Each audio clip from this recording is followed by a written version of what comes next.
Hello, this is Gohar Gilani and this is a Frontline special. Today we have with us Waheed Parra, who is the youth leader of the PDP and also member of Jammu and Kashmir Legislative Assembly from South Kashmir. With this specific issue in mind, the number of domicile certificates issued in the last 2 years. Keeping this fear in mind and view and the concern, we raised this question about that how many people have been added and given domicile certificates. And it was surprising that within 2 years, in last 2 years. In last 2 years, around 80,000 people have been added. 83,742. Exactly, given fresh domicile certificates, which is a huge number. What could be the total number since last 5 years or I think since that's, August 2019? Double this. That's more than this definitely. And we haven't been able to get the exact details of 5 years because those questions were not entertained. But this is also alarming, and there are concerns like. So if this number we talk about 83,742, and let's not assume the numbers for the last 5 years. So what are your fears about these domicile certificates being given to non-state subjects who are not original residents of Jammu and Kashmir? I think the question is, who are these people? Okay. And why are you adding them? And since there was no popular government, there's no local government, what is the need of giving these certificates to people at a time when we don't know, we were not in charge? So there needs to be a fresh investigation on these numbers, who are these people? Secondly, and what is the objective of giving these domicile certificates? And third important is at a time when, there's a huge issue about open merit, reservation. So that's the second issue, reservation. I'll come to that, but before that, this Waqf issue is very important. There has been uproar in Tamil Nadu Assembly. MK Stalin government, they not only passed a very robust resolution against the Waqf amendment bill, but the West Bengal government. The West Bengal government said they will not implement Waqf in West Bengal. So Jammu and Kashmir, what is the scene in Jammu and Kashmir? Why wasn't the discussion allowed in the assembly, and why not a resolution could not be passed? 3 states have taken a very clear stand against this Waqf Amendment Act. Tamil Nadu, Karnataka and West Bengal. Clearly they said we are going to accept it. And Jammu and Kashmir, since it's the only Muslim majority region, Muslim majority state, and also a government which has the only Muslim chief minister in 28 states of India. So people across India, 24 crore Muslims had their hopes and expectations that how Jammu and Kashmir is going to react and respond.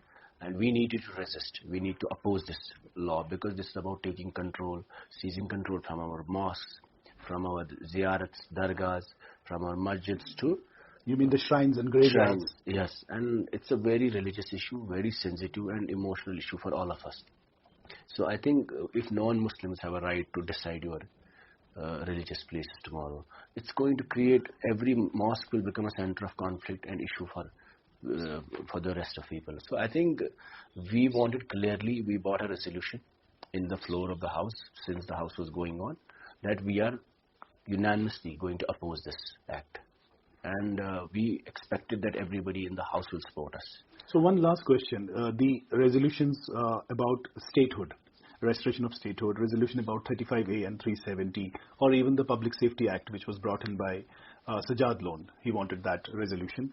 And the Waqf thing. So all these resolutions could not be tabled, and there was no consensus and no discussion allowed.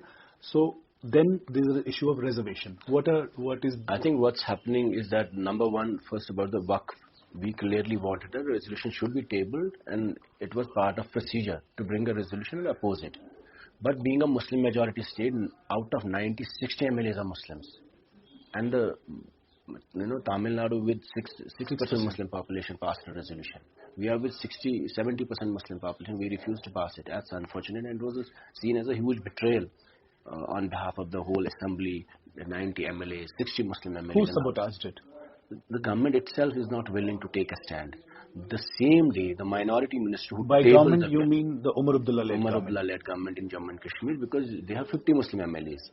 The same day when this act was passed by the president, the minority minister made a point to reach to Jammu and Kashmir to send a message or sense of defeat to the Muslims across India. And the our chief minister was welcoming him in Tulip Garden. But they say it was a chance encounter. Even if it was a chance, he should have protested, he should have resisted, he should have avoided, he should have made a point that these 3 important precious days he's in assembly.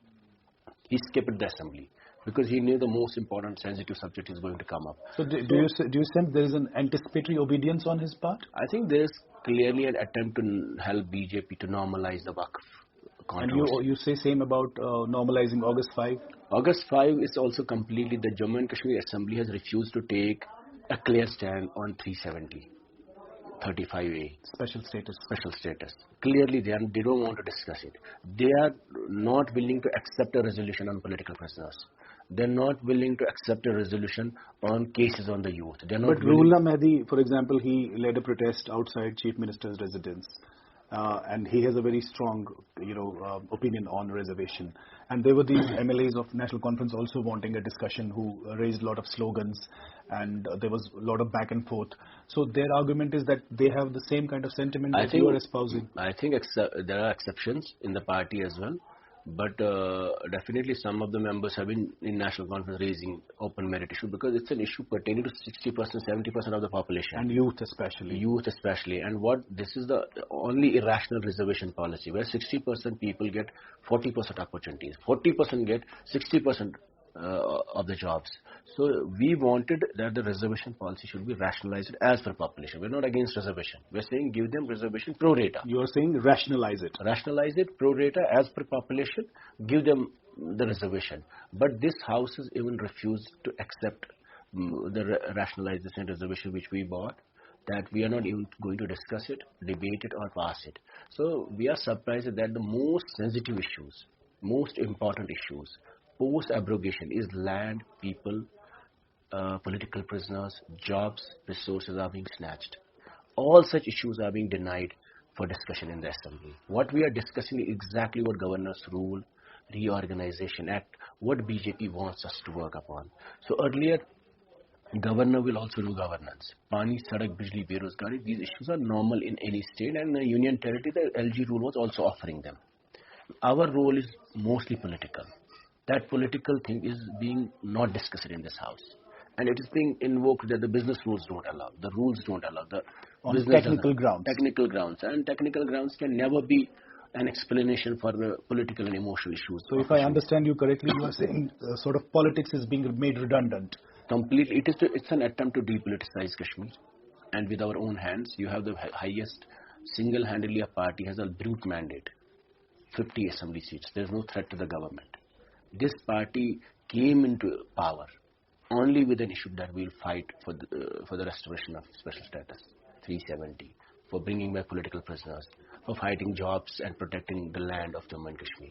And they're completely surrendering. Every time the sensitive issue comes up, the Martyrs' Day, which is a precedence for last 13 July, which is a precedence for last 70 years, all governments have been adopting this Martyrs' Day, and this is a day because of which it's not an anti-national day, it's not a communal day. It's because of this day that the Kashmir's political awakening, Jammu and Kashmir's political journey started. After the economic awakening against of 1920s, against for a free democratic country, but the House has refused to take a stand on it. They refused to pass a resolution on it.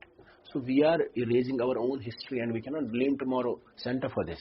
You have a principal party, National Conference, who is a custodian of this legacy, 13 July, beneficiary of this day. They refused to pass a resolution on it. Similarly, on Waqf issues. These are issues about masjids, shrines. And these shrines have a history of 1,000 years, when India wasn't even independent, when we did not have a parliament, constitution in this country.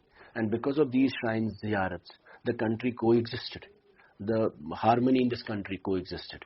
And now people are going to snatch us, our graveyards, our shrines, our ziyarats, and we are going to wait and watch and invoke that we'll go to Supreme Court. It's not a legal issue. It's completely a political issue. These issues need to be maybe a religious issue as well? Religious issue and done for political purpose. These issues need to be fought in assembly, in parliament, on streets, not in courts. We have seen what happened in 370 in Supreme Court. So unfortunately, I think there's an attempt to depoliticize us, and this assembly, all of us are becoming, collaborating with BJP in many ways by normalizing, by allowing that there will not be a debate on Waqf. There will not be a discussion on political prisoners. There will not be a debate on Article 370. So what is the objective then of having a legislative assembly? So, well, on that note, thank you very much.